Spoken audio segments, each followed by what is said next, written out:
शिवाय ओम नमः शिवाय ओम नमः शिवाय ओम नमः शिवाय ओम नमः शिवाय ओम नमः शिवाय ओम नमः शिवाय ओम नमः शिवाय ओम नमः शिवाय ओम नमः शिवाय ओम नमः शिवाय ओम नमः शिवाय ओम नमः शिवाय ओम नमः शिवाय ओम नमः शिवाय ओम नमः शिवाय ओम नमः शिवाय ओम नमः शिवाय ओम नमः शिवाय।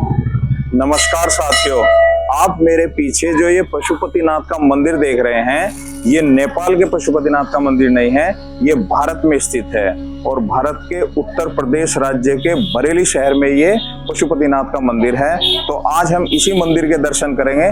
तो चलिए आपको भी इस मंदिर की दर्शन और इस मंदिर के महत्ता को बताते हैं। तो चलते हैं।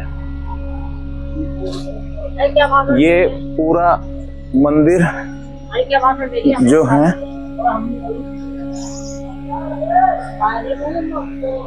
ये पूरा का पूरा मंदिर जो है वो नेपाल के पशुपतिनाथ मंदिर की तर्ज के ऊपर ही बनाया हुआ ये मंदिर है। और इसमें आसपास भी आप देख रहे हैं कि इसकी महत्ता बहुत मानी जाती है। और ये पूरा नेपाल के उसी पशुपतिनाथ मंदिर की तर्ज के ऊपर है। और आसपास जो है यहाँ पर काफी श्रद्धालु भी आए हुए हैं। और इसमें शायद ये मछली का ताल भी बना रखा है इसमें।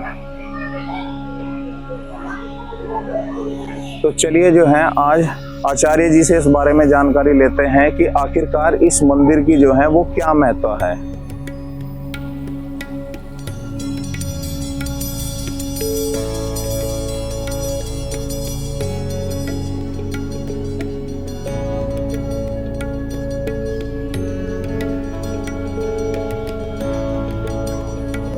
ओम नमः शिवाय। ओम नमः शिवाय।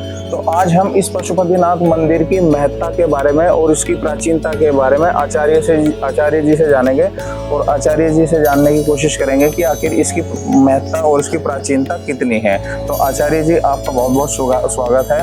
और हम आपसे ये जानने की कोशिश कर रहे हैं कि इस ये जो पशुपतिनाथ का मंदिर है ये कितना प्राचीन है और इसकी कितनी महत्ता है। ये अपने नेपाल के बाद जितना भी देखा गया है बरेली में पशुपतिनाथ मंदिर है। ये पशुपति विहार कॉलोनी में सैटेलाइट से आगे। और इसकी स्थापना 2001 में हुई थी। श्री जगमोहन सिंह जी के माध्यम के द्वारा स्थापना हुई। भगवान ने उन्हें माध्यम बनाया। उनके कर कमलों द्वारा भगवान की प्रतिष्ठा कराई गई। तत्पश्चात कहा जाता है भगवान पशुपतिनाथ जो होते हैं हर जीव में, पशुपति मतलब पशुपति पशुओं के देवता, हर जीव में देखने वाले की दृष्टि होती है परंतु हर जीव में भगवान शिव विराजमान है। इसलिए इनका नाम पशुपतिनाथ रखा गया। अच्छा आचार्य जी जो हैं, जैसे नेपाल का पशुपतिनाथ मंदिर है तो नेपाल के पशुपतिनाथ मंदिर से और यहाँ के इस पशुपतिनाथ मंदिर की मतलब विशेषताएं और भिन्नताएं क्या हैं? कैसे नेपाल का पशुपतिनाथ मंदिर, क्या ये बिल्कुल उसी की तर्ज के ऊपर है या इसमें और नेपाल के पशुपतिनाथ मंदिर में कुछ भिन्नताएं हैं? थोड़ी सी इसमें भिन्नता है महाराज। उसमें 2 परतें हैं, हाँ। इसमें 3 परतें हैं। अच्छा। जैसे इसकी 2 परतें आपने देखा होगा और इसमें 3 परतें बनाई गई हैं। अच्छा, तो बस उसी प्रकार है। अच्छा उसी प्रकार। तो मैं महाराज जी से थोड़ा सा ये अनुरोध करूंगा कि महाराज जी थोड़ा सा मंदिर को हमें दिखाने के। ओम नमः शिवाय। चलो आ जाओ थोड़ा बाहर से।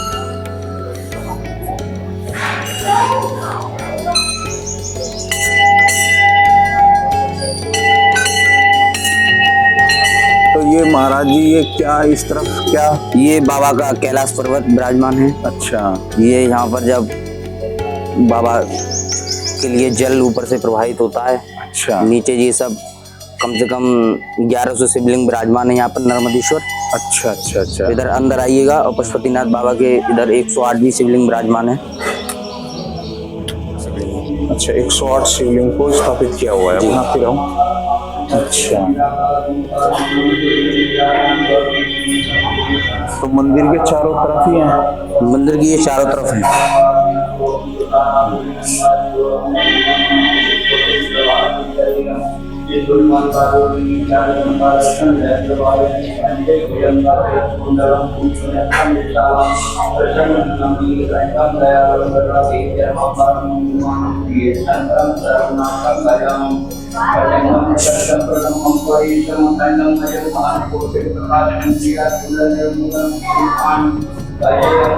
आचार्य जी, बस थोड़ा सा हम आपसे जो है इस मंदिर की महत्ता के बारे में जानने की कोशिश कर रहे हैं कि भाई इस मंदिर की जो है क्या लोगों की ऐसी भी मान्यताएं हैं कि यहाँ पर जो है वो लोग आके अपनी मतलब लोगों की कुछ इच्छाएं भी पूरी होती हैं, या लोग जो हैं परेशानियों में हैं, उन परेशानियों से भी जो है क्या लोगों को मुक्ति मिल सकती है? ये बड़ा ही सिद्ध पीठ है। यहाँ पर अपनी अपनी अनेक प्रकार की मनोकामना लेके भक्त आते हैं। मनोकामना पूर्ण होने के बाद बाबा को कोई घंटा चढ़ा रहा है, कोई छत्र चढ़ा रहा है। इस प्रकार की जब मनोकामना पूर्ण हो जाती है तो भक्त आते हैं। और शिवरात्रि और सावन में विशेषकर बहुत ही ज्यादा भीड़ रहती है। अच्छा महाराज जी, जैसे उत्तर प्रदेश का ये जो बरेली शहर है ये प्रसिद्ध है अपनी नाथ नगरी की वजह से। तो जो मतलब पूरे शहर के अंदर जितने भगवान शिव के मंदिर हैं उन मंदिरों में और ये भगवान शिव का ये भी एक मंदिर है, तो किस तरीके की जो कुछ भिन्नताएं हैं या समानताएं क्या है इनमें? भिन्नता ये है, वो बाबा भोलेनाथ, उनमें ये मतलब नहीं कहा गया है कि ये शिव मतलब पशुओं के देवता, परंतु ये विशेष रूप से जब इनका नाम रखा गया पशुपतिनाथ, तो ये पशुओं के मतलब वन्य जीवों के भी मतलब नाथ कहे जाए, उनके भी ये देवता कहे गए, इसलिए इनका नाम पशुपतिनाथ रखा गया। पशुपतिनाथ जी। तो आखिरकार मतलब इसका मतलब ये है कि ये जो बरेली की भूमि है ये तो भगवान शिव की भूमि एक तरीके से मानी जाएगी, क्योंकि इसके बारे में ये भी कहा जाता है कि भाई ये पूरा का पूरा जो शहर है वो चारों तरफ से जो है भगवान शिव के द्वारा घेरा हुआ है, तो इसीलिए इस शहर को जो है नाथ नगरी कहते हैं। तो क्या मतलब जो श्रद्धालु इस मतलब जैसे लोगों को अभी ये जानकारी इतनी नहीं है कि भाई नेपाल के बाद भी कोई यहाँ मंदिर है, तो ऐसी कुछ जानकारी लोगों को मतलब ऐसे कुछ श्रद्धालु आपके पास आते हैं जो बाहर से भी आते हैं? बहुत बाहर से। अभी पिछले ट्यूसडे की बात है, तो वहाँ पे टनकपुर के और हल्द्वानी साइड के अभी वक्त आए थे, बोले हमने सुना था कि यहाँ पर नेपाल के बाद यहाँ पर भी मंदिर है पशुपतिनाथ बाबा का, तो वो यहाँ पे आए थे तो पूछ रहे थे ये कैसा क्या है। तो बताया था ये बाबा के 108 स्थापना हुई है और बाबा के नेपाल के बाद पे दूसरे स्थान पर ही यहीं पर विराजमान है बाबा। अच्छा जी, एक मिनट के लिए ये बताइए कि अगर इस मंदिर की जो है वो थोड़ी सी ख्याति मान लीजिए अगर इसकी पूरे देश के लेवल के ऊपर हो जाए तो उसके बारे में आप क्या सोचते हैं? मतलब जैसे आप देख रहे हैं कि भाई भारत जो है एक तरीके से मंदिरों का देश है, ठीक है ना, और यहाँ पर जो है अभी भगवान राम का भी मंदिर जो है बन चुका है। अगर मान लीजिए इस तरीके का ये अपने आप में एक लौता ऐसा मंदिर है जो पशुपतिनाथ का मंदिर नेपाल के बाद नेपाल के बाद है, तो मैं ये कहना चाह रहा हूँ आपसे कि मान लीजिए अगर इस मंदिर की ख्याति पूरे देश के ऊपर मतलब देश के लेवल पे हो जाए तो क्या ये एक ऐसा मतलब एक तरीके से तीर्थ स्थल या एक बड़ा तीर्थ स्थल भी बन सकता है?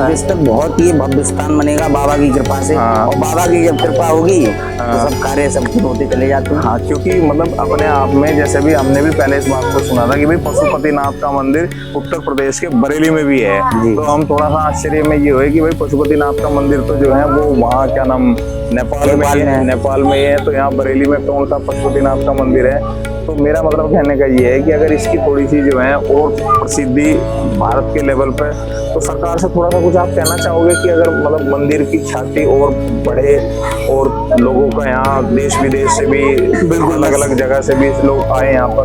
जी, मैं सरकार से यही प्रार्थना करना चाहूंगा कि बाबा का मंदिर का ज्यादा से ज्यादा जीर्णोद्धार कराया जाए और जीर्णोद्धार कराने के लिए इसका उत्थान होने के बाद इसका प्रचार प्रसार कराया जाए कि यहाँ भी बरेली में श्री पशुपति विहार कॉलोनी में सैटेलाइट से आगे ये पशुपतिनाथ मंदिर की स्थापना 2001 में हो चुकी है। कुछ ऐसे भक्त भी हैं जिनको पता ही नहीं है पशुपतिनाथ भगवान है या नहीं।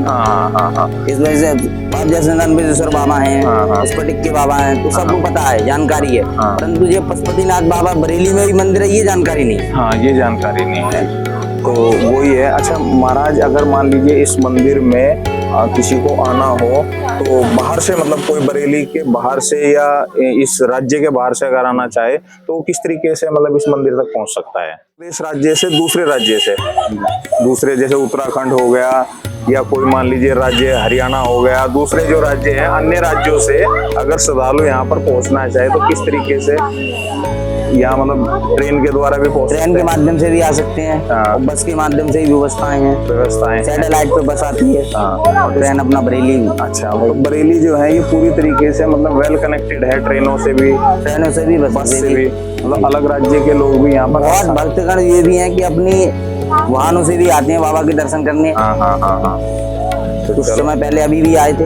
अच्छा, इसका मतलब ये है कि बाहर से भी लोग जो है जिन जिन लोगों को इसके बारे में पता लगता है वो आते हैं। अच्छा, इंटरनेट के ऊपर भी कोई जानकारी है मंदिर के बारे में? हाँ, ये बरेली पढ़ा तो है। अगर मान लीजिए जैसे कोई इस पे आज का समय आपको पता है, तो मंदिर की स्थापना आपने 2001 में बताई जी, 2001 में मंदिर की स्थापना है। तो महाराज जी ने जो है हमें बहुत सारी मंदिर के बारे में जानकारी दी और गुरुजी ने ये बताया कि भाई कब इसकी स्थापना हुई, 2001 में इसकी स्थापना हुई। अच्छा, जो जिन्होंने स्थापना की थी वो बरेली के थे या कहीं बाहर के थे?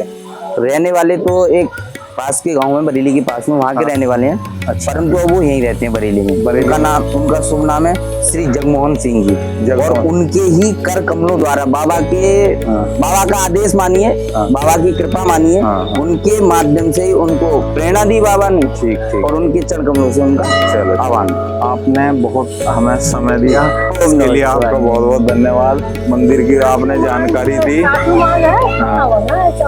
इसके बाद ये हमारा मंदिर बना है। अच्छा अम्मा जी, जैसे मान लीजिए आप यहाँ बरेली के ही हो, हाँ। तो मतलब आप बाहर के लोगों को कुछ पता है इस मंदिर के बारे में? शाम को भीड़ लगती थी। नहीं, बरेली शहर के बाहर, बरेली शहर के आ जाओ आप। बहुत दूर दूर के लोग आते हैं। अच्छा, बाहर से भी आते हैं? बाबा बहुत सकते हैं और बहुत दूर से अपनी मन्नत मानने आते हैं। चलो, ये बुजुर्ग हैं आंटी, 1 मिनट इधर आ जाओ थोड़ा आप भी। माता जी हाँ। ये बुजुर्ग जो है यहाँ पर भक्तगण है और अम्मा की उम्र भी मेरे हिसाब से 70 से 80 साल के करीब, 70 साल से तो होगी आपकी, तो आपको 65 साल की, तो कितना समय हो गया आपको यहाँ पर आते हैं? मुझे हो गए हैं 15-16 साल से, तभी मकान बना 35 साल हो गए। हाँ, 15। चलो, तो आज हमने भारत के उत्तर प्रदेश राज्य के बरेली शहर में स्थित इस पशुपतिनाथ मंदिर के दर्शन किए और गुरुजी का हमें बहुत बहुत धन्यवाद करेंगे, महाराज जी का, कि जिन्होंने इस मंदिर के बारे में हमें जानकारी दी। तो उम्मीद है कि आपको ये वीडियो पसंद आई होगी और ज्यादा से ज्यादा जो है इस मंदिर के दर्शन करने के लिए लोग पहुंचे, राज्य से भी पहुंचे और राज्य के बाहर से भी पहुंचे। और हो सकता है पंडित जी से हमने ये बात भी की है कि अगर सरकार इनकी बात मान गई, अगर सरकार इनकी थोड़ी सी बात मान गई तो ये बहुत बड़ा तीर्थाटन जो है बन सकता है, क्योंकि भगवान शिव का जो है ये स्थान है। और इसी तरीके से अगर ये सरकार इसको विकसित करना चाहे, जीर्णोद्धार करना चाहे, तो नेपाल के पशुपतिनाथ मंदिर की तर्ज के ऊपर ही इसका जो है बहुत बड़ा स्ट्रक्चर, बहुत बड़ा इसका जीर्णोद्धार हो सकता है और लोग यहाँ देश विदेश से भी आ सकते हैं, क्योंकि उत्तर प्रदेश का राज्य बरेली जो है वो पूरी तरीके से यातायात से भी कनेक्टेड है। आप ट्रेन के माध्यम से भी आ सकते हैं और आप प्लेन के माध्यम से भी आ सकते हैं और आसपास के राज्यों में जो है बसों की भी सुविधा पूरी तरीके से उपलब्ध है। तो उम्मीद है आपको वीडियो पसंद आई होगी। वीडियो को ज़्यादा से ज़्यादा शेयर करें जिससे औरों को भी इस मंदिर के बारे में पता चल सके। धन्यवाद। ओम नमः शिवाय।